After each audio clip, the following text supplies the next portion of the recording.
Mercredi 12 septembre, bienvenue dans le 13h sur RTI 1. Bonjour à tous. La commission électorale indépendante CEI a publié dans la journée d'hier la liste des candidatures aux élections du 13 octobre prochain.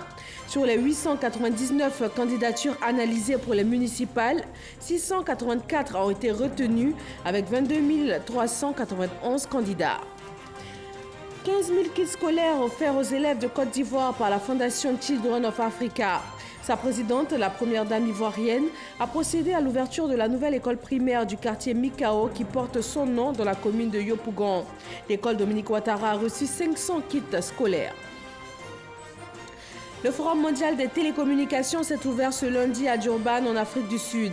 Il s'intéresse aux efforts des États pour une Afrique aux villes intelligentes avec des outils numériques qui tiennent compte des axes prioritaires de développement. Bonjour à tous. Le traditionnel Conseil des ministres hebdomadaire s'est ouvert ce matin à 10h au palais présidentiel d'Abidjan.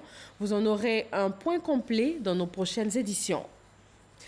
Depuis hier mardi, la liste des candidatures retenues pour les élections locales couplées est connue. La CEI enregistre une montée en puissance des indépendants. Il talonne le RHDP, le PDCI et le FPI, les trois grandes formations politiques du pays.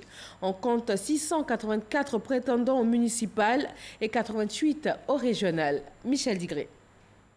Les candidats aux élections couplées d'octobre 2018 sont connus. L'analyse des dossiers de candidature pour les municipales indique 699 dossiers traités, 684 candidatures retenues avec 22 391 candidats. 15 candidatures ont été rejetées, soit 394 candidats. Les hommes représentent 81,4% contre 18,6% de femmes.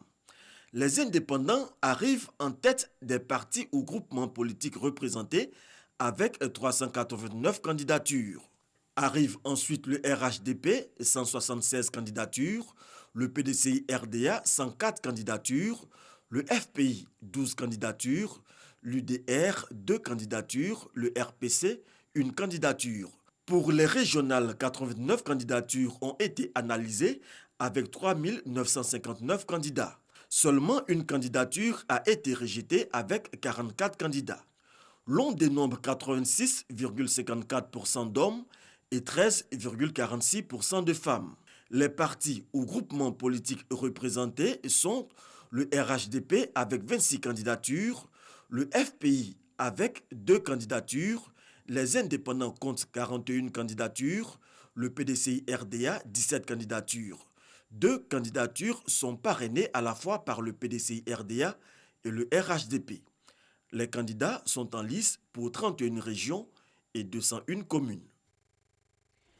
Les élections auront donc lieu dans un mois, le 13 octobre prochain. Quelle est la suite du processus électoral après cette phase de publication de la liste électorale? Sidonie Davila. À peine publié, les candidats se sont rendus dans les locaux de la commission électorale indépendante pour vérifier que leur nom est bel et bien inscrit sur la liste. Cette étape de la publication franchie place maintenant au contentieux. Le contentieux s'ouvre dès aujourd'hui, puisque c'est aujourd'hui que nous avons publié la liste. Les candidats dont les dossiers ont été rejetés ont 3 jours pour saisir la chambre administrative de la Cour suprême. Selon la CEI, la publication de la liste des candidatures qui a eu lieu ce mardi n'a aucune incidence sur le calendrier électoral. La publication qui s'est faite aujourd'hui n'a aucune incidence sur la date de la campagne et n'a pas d'incidence sur la date du scrutin. Entre le 29, où il n'avait même pas encore fini d'enregistrer les candidatures, puisque les agents sont restés en réalité jusqu'au 30 matin. Nous n'avons pas pu fermer les guichets, les candidats étant encore dans la cour de la commission ici. Et donc, il était difficile de tenir ce délai. Néanmoins, nous avons analysé les dossiers, nous avons publié aujourd'hui. Et cela, comme nous l'avons dit tantôt, n'a aucune incidence sur le reste de l'opération.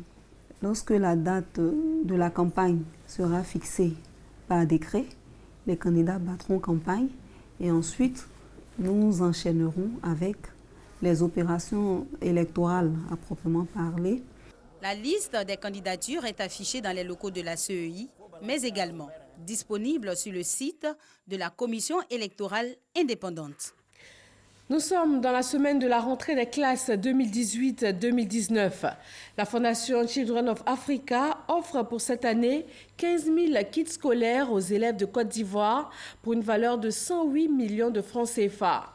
La toute nouvelle école primaire de la commune de Yopougon a été officiellement ouverte par la première dame Dominique Ouattara et elle porte son nom. Les élèves de cette école bénéficient de 500 kits scolaires. Mahama Traoré et Abiba Dombele. Pour les parents d'élèves du quartier Mikao, fini les angoisses de scolarisation de leurs enfants. Ce quartier dispose désormais d'une école primaire publique. Elle porte le nom de la première dame de Côte d'Ivoire, Dominique Ouattara, présidente fondatrice de la Fondation Children of Africa. Tenant à partager la joie des habitants, la première dame est venue en personne inaugurer la nouvelle école primaire publique du quartier Mikao. Un établissement de 6 classes doté d'une salle multimédia et de toutes les commodités éducatives et sportives. Il est le fruit d'un partenariat entre les fondations Children of Africa et Volontaires d'Afrique. Maman, grâce à vous, nous avons maintenant une belle école au quartier Mikao. Elle vient aider vos enfants que nous sommes, car nous étions dans le besoin d'une nouvelle école primaire publique à Mikao. Grâce à vous, nous n'allons plus faire de longues distances pour aller à l'école. Le conseil municipal, par ma voix, tient à vous signifier sa reconnaissance infinie pour ce projet important en faveur de ce quartier dont les infrastructures sociales, économiques et éducatives se mettent peu à peu en place. La ministre de l'Éducation nationale s'est montrée reconnaissante envers les donateurs de cette école primaire. Une école alimentée par l'énergie solaire, d'où son nom de EPP Smart Green Dominique Ouattara. Cette école a l'avantage de nous offrir un modèle à la fois structurant et novateur, comme pour rappeler que l'institution scolaire est le centre d'incubation des innovations. Cet établissement public vient par point nommé pour combler un grand vide ici à Yopougon, surtout dans ce quartier Mikao, à la grande satisfaction des élèves et de leurs parents. Autre temps fort de cette cérémonie, le lancement de la campagne de dons de kits scolaires de la Fondation Children of Africa aux élèves. Une tradition respectée à chaque rentrée scolaire. Cette année, 15 000 kits seront distribués aux écoliers à travers tout le pays. Notre rôle à tous est de leur offrir les meilleures conditions d'apprentissage et de les accompagner jusqu'à l'âge adulte. Pour ma part, je poursuivrai mon engagement à offrir un meilleur avenir aux enfants d'Afrique en continuant à leur apporter toute mon affection et mon aide.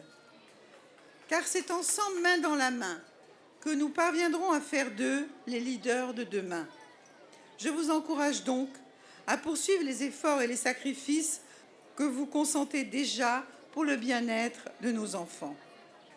Quant à vous, mes chers enfants, je sais que je peux compter sur vous pour faire bon usage des kits scolaires que je vous ai ramenés et avoir une excellente moyenne tout au long de l'année. Car rien ne me ferait plus plaisir que de vous compter à la fin de l'année scolaire parmi les meilleurs élèves du pays. Pour le quartier Mikao, la première dame de Côte d'Ivoire a fait don de 1500 kits scolaires, dont 500 pour l'école qui porte son nom, en plus des moments de gaieté qu'elle a passés avec les enfants et les populations du quartier Mikao. À Divo et à Lakota, dans la région du Lodjibois, les élèves ont bien repris eux aussi les cours. Une délégation du ministère de l'Éducation nationale s'y est rendue afin de constater l'effectivité de la rentrée. Herman Yamia. Dans cette salle de classe de terminale A au lycée moderne 3 de Divo, des élèves en pleine révision des cours avec leur professeur de philosophie. Cette révision a pour but de les remettre dans le bain après de longues vacances. La rentrée scolaire 2018-2019 vient ainsi de commencer. Le ministre a été clair, il fallait commencer tôt pour pouvoir évacuer le programme. Et donc, au lycée moderne 3, nous faisons ce que le ministre dit. Et donc, ce matin, nous avons commencé les cours. Tous les professeurs étaient présents, les éducateurs, les élèves sont dans les classes actuellement où je vous parle. C'est que la rentrée a été vraiment effective au sein de mon établissement. Dans la cour de l'école, ce n'est pas encore la grande affluence, mais les élèves qui arrivent ce premier jour des classes sont heureux de retrouver leurs amis.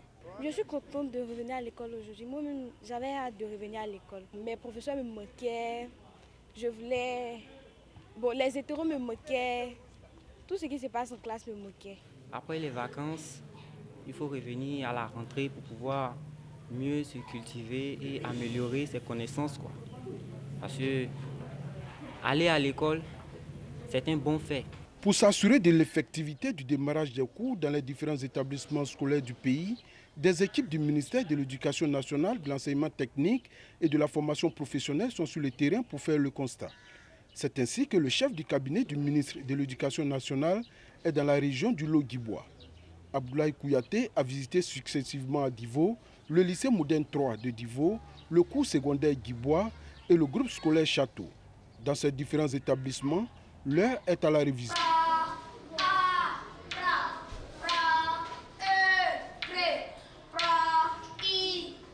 Après Divo, le chef de cabinet du ministre de l'Éducation nationale s'est rendu à Lakota où il a visité le lycée moderne Émile Bogadoudou, le collège catholique Notre-Dame d'Evron et le groupe scolaire 1 et 2 de Lakota. Au terme, n'est-ce pas, de notre visite, nous constatons qu'effectivement, non seulement la rentrée est effective, parce que tout le personnel administratif depuis Divo jusqu'à Lakota sont sur place, le personnel enseignant est présent, aussi bien au primaire qu'au secondaire, et les élèves sont dans les classes, dans certaines classes, dans beaucoup de classes du reste, les cours ont effectivement commencé. Abdoulaye Kouyaté exhorte les parents d'élèves retardataires à inscrire leurs enfants afin de favoriser une bonne année scolaire.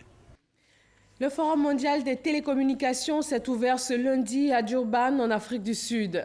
Il s'intéresse aux efforts des États pour une Afrique aux villes intelligentes avec des outils numériques qui tiennent compte des axes prioritaires de développement. Franck Quadio.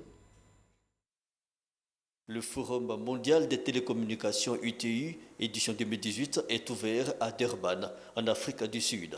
Un monde interconnecté dans lequel l'Afrique doit trouver sa place et sa voix. Le président de la République sud-africaine, Cyril Ramaphosa, à l'ouverture, a tenu à le rappeler.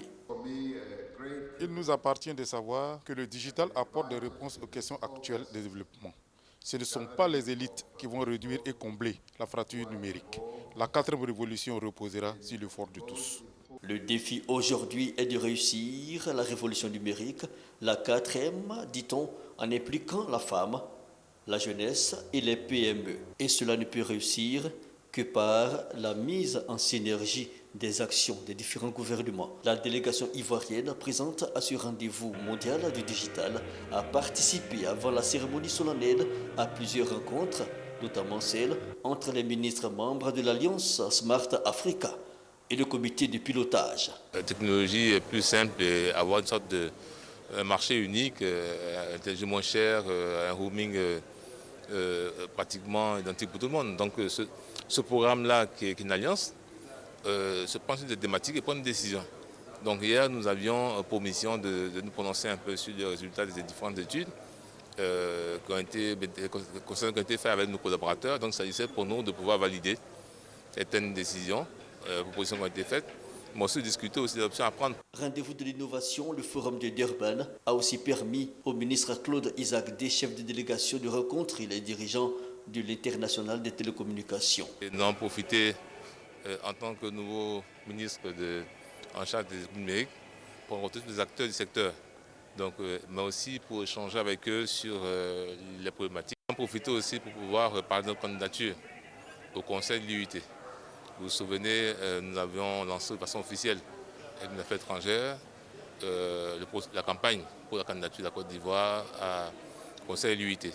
Donc dans cette démarche-là, nous avons rencontré le secrétaire général de l'UIT, ses adjoints, ses collaborateurs. Le forum de Durban, ITU Télécom, s'achève le 13 septembre prochain.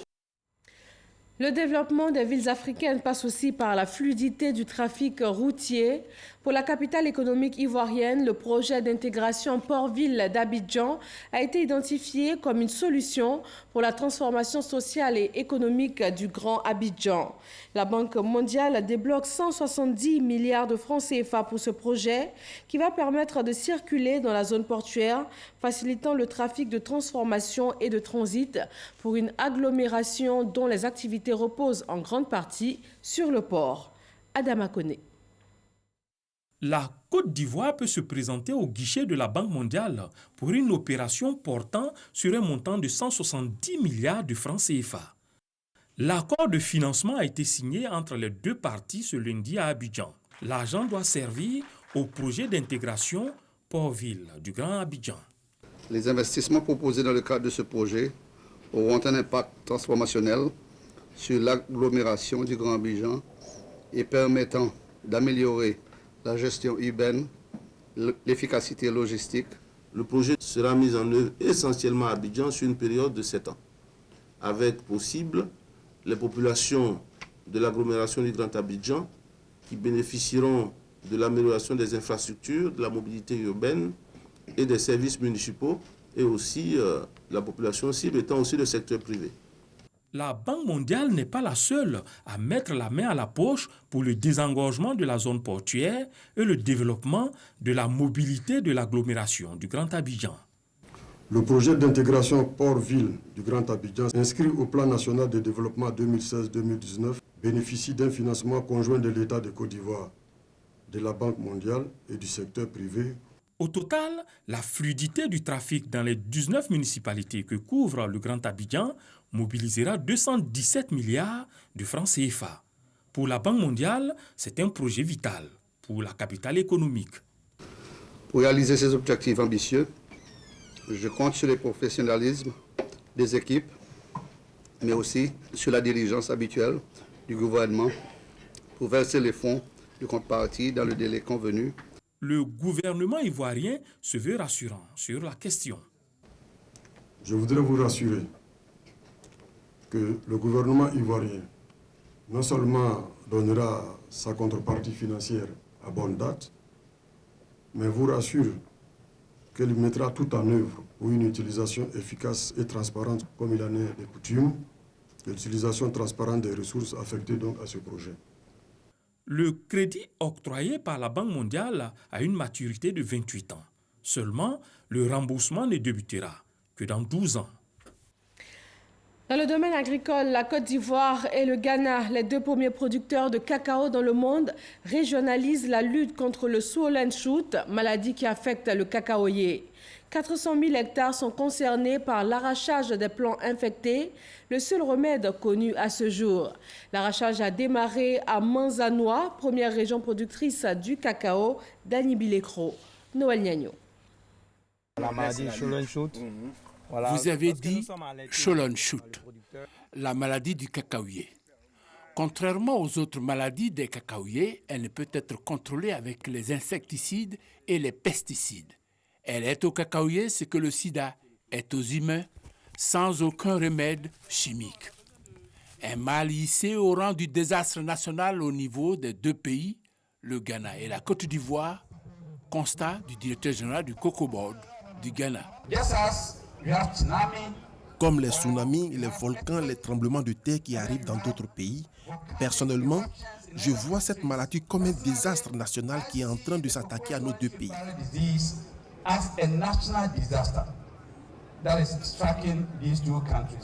La preuve, les arbres atteints produisent très peu de cabosses. Or, dans les normes, un pied de cacaoyer peut produire 50 à 80 cabosses dans le meilleur des cas. Infecté, l'arbre ne produit que 1 ou 2 cabosses avec un impact socio-économique dramatique. En 2011, il faisait au moins 3 tonnes 40, 3 tonnes 500. En 2012, je suis descendu à 1 tonne 20. Ainsi de suite, alors là, au moins 300 kilos, à peu près 3 sacs. En Côte d'Ivoire, on a identifié environ 100 000 hectares et 3 fois plus au Ghana. soit un total de 400 000 hectares infectés au niveau des 2 poids lourds de l'offre mondiale du cacao qui fournissent 60% du marché. Si rien n'est fait, le Sholen Shoot risque d'emporter l'économie cacaoyère aussi bien au Ghana qu'en Côte d'Ivoire, comme ce fut le cas au Brésil avec la maladie appelée le balai de la sorcière. Cette maladie est arrivée et a dévasté toute l'industrie du cacao au Brésil. Nous ne voulons pas que cela arrive à nos 2 pays. Il faut donc éradiquer le mal. Le seul remède à ce jour, l'arrachage des plants. En Côte d'Ivoire, le top départ a eu lieu le 22 janvier dernier à Oku-Kofikro, dans le département de Bouaflé. Mais organiser une lutte commune est mieux. Le Ghana va mener la lutte à la frontière. Si nous ne menons pas la lutte conjointement à la frontière, les plants qui vont être plantés au Ghana seront atteints par le virus qui va quitter la Côte d'Ivoire pour aller là-bas. Donc c'est extrêmement important que nous puissions lancer cette opération ainsi et qu'on puisse poursuivre sur la frontière. Terrain choisi pour lancer successivement l'arrachage des arbres infectés au Ghana et en Côte d'Ivoire par les 2 institutions en charge de la gestion de la filière cacao. Pila, à l'ouest du territoire ghanéen, à plus de 400 km d'Accra et à 7 km du village de Mazanoa, la première zone de production du département, d'Animlekro en Côte d'Ivoire. Expression de l'engagement des producteurs des 2 pays, leur mobilisation significative et de qualité. Ils ont religieusement écouté les plaidoyers des 2 directeurs généraux sur la nécessité de l'arrachage des plants. Pour le financement de l'opération, en plus de leurs fonds propres, ces 2 structures seront appuyées par la BAD, Banque africaine de développement, à hauteur d'1,2 milliard de dollars, soit 4 080 milliards de francs CFA. Les producteurs ont souhaité que le personnel d'exécution soit des jeunes de leurs zones respectives. Durée de l'opération, environ 7 ans au Ghana, 3 ans en Côte d'Ivoire. Sur cette période, les producteurs recevront du Conseil Café Cacao et du Cocoa Board une assistance. Nous allons leur donner de l'argent et nous allons les assister en leur donnant du matériel pour replanter. À cela, ajoutant l'assistance phytosanitaire nécessaire jusqu'à ce que les arbres commencent à produire des fruits. Nous avons 13 délégations qui couvrent l'ensemble de la production cacaoyère.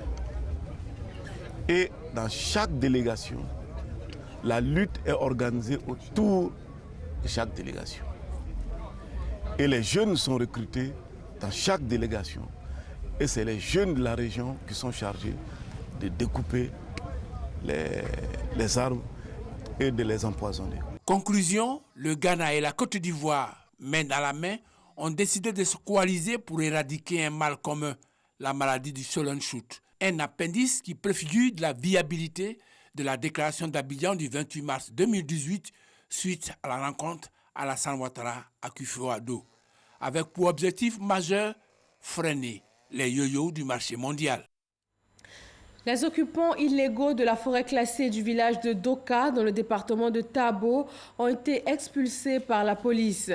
Et les hommes des forces spéciales assurent désormais la surveillance de cette forêt classée. L'Autorité nationale de régulation du secteur de l'électricité de Côte d'Ivoire s'inspire de l'expérience de la France. Une délégation a visité la commission de régulation de l'énergie et du médiateur national de l'énergie de France pour connaître le processus de tarification et le fonctionnement d'un organe indépendant de régulation. Chaque connaît. Installé depuis moins de 6 mois, le Conseil de régulation de l'Autorité nationale de régulation du secteur de l'électricité de Côte d'Ivoire, ANARICI, veut aller vite dans ses nouvelles missions. Il intensifie par conséquent sa quête de bonnes pratiques chez d'autres régulateurs à travers le monde. La mission auprès de la Commission de régulation de l'énergie, CREE, et du médiateur national de l'énergie, MNE, de France s'inscrit dans cette volonté. Il était bon que nous puissions prendre contact avec une structure d'expérience telle la CREE à Paris pour des échanges d'expérience d'une part Et deuxièmement, avoir un partenariat avec une telle structure pour nous permettre d'être performants. Les sujets abordés lors de ce partage d'expériences entre experts français et ivoiriens de la régulation ont porté sur la fixation des tarifs de l'énergie, l'ouverture à la concurrence des marchés dans le secteur, le règlement des litiges entre les consommateurs et les opérateurs, y compris les litiges entre opérateurs. C'est dans ce monde de l'énergie qui bouge à toute vitesse, il y a une vérité essentielle, c'est que personne n'a raison tout seul. C'est que tout le monde apprend toujours de l'autre et que ce monde énergétique nouveau, tant en Afrique qu'en Europe, il est à construire. Et quand on construit, on est mieux ensemble que tout seul. Pour rappel, c'est en octobre 2016 que le gouvernement ivoirien adopte un décret permettant d'opérer un changement dans le système de régulation en vigueur en Côte d'Ivoire. Anciennement l'ANARE, organisme distinct de l'État mais soumise à une tutelle ministérielle, devient l'ANARECI, une autorité administrative indépendante. Ce nouveau statut confère à l'organe de régulation des pouvoirs de décision, de contrôle, d'enquête et de sanction. Hier, 11 septembre, a marqué la nouvelle année de la communauté musulmane, l'an 1440 du calendrier hégirien. Et à cette occasion, les imams et les guides religieux ont invité l'ensemble de la communauté musulmane à être des exemples dans la société et adopter un comportement responsable avant, pendant et après les échéances électorales à venir. Parga se reconnaît. Trashville, siège du Conseil supérieur des imams en Côte d'Ivoire, COSIMA. C'est ici que imams et guides religieux de la communauté musulmane de Côte d'Ivoire se sont rassemblés à l'occasion du nouvel an 1440 du calendrier hégirien. Il s'agissait pour eux de souhaiter les vœux les meilleurs à l'ensemble des fidèles et prier pour la paix et la cohésion sociale. Voilà une année qui s'achève et une autre qui commence. Ce nouvel an hégirien 1440 me donne l'occasion de lancer à nouveau un appel à l'unité, à la fraternité et à la solidarité, des valeurs indispensables pour la reconstruction du pays. Il faut développer l'amour entre nous et mettre fin au sentiment de haine, car on ne peut rien construire dans la haine. Et pour cela, nous devons tirer les leçons et éviter les erreurs du passé. Le guide suprême de la communauté musulmane de Côte d'Ivoire, profitant de l'occasion, a exhorté les fidèles musulmans à adopter un comportement digne et responsable avant, pendant et après les élections locales du 13 octobre prochain. Chères sœurs, chers frères, dans quelques semaines, vous serez appelés à vous exprimer dans le cadre des consultations municipales et régionales. Faites en sorte que ces élections se déroulent dans la paix et dans la douceur, c'est-à-dire dans un climat apaisé. Chères sœurs, chers frères, que ce nouvel an 1440 hégirien soit une année de santé, de longévité bénie, d'union autour des idéaux de paix, de concorde, de cohésion sociale, d'entente et d'unité entre les filles et les filles de ce pays. Que Dieu apporte davantage de soutien, d'assistance, de protection et de baraka au président de la République, son Excellence El Hadj Alassane Ouattara, à son gouvernement et à toutes les autorités politiques et administratives de ce pays. Que la Côte d'Ivoire continue sa marche vers le progrès en assurant le bonheur à tous avec une armature spirituelle, morale et civique. Imams et guides religieux du Conseil supérieur des imams en Côte d'Ivoire, COSIM, et du Conseil des imams sunnites, CODIS, à l'issue de cette rencontre, ont fait de nombreuses bénédictions pour le progrès du pays, mais aussi pour le président de la République, Alassane Ouattara, pour ses actions en faveur de la paix et du développement de la Côte d'Ivoire. Rappelons qu'un conseil des ministres s'est tenu aujourd'hui mercredi au palais présidentiel d'Abidjan. Il s'agit du tout premier conseil après quelques semaines de vacances du gouvernement. Une rentrée gouvernementale qui coïncide avec la rentrée des classes 2018-2019. Nous vous en proposerons un point dans nos prochains journaux. Terminons avec une alerte météorologique. La météo annonce des orages sur tout le littoral du pays et appelle donc à la vigilance. Et voilà, merci de nous avoir suivis. Bonne journée à tous sur RTI 1.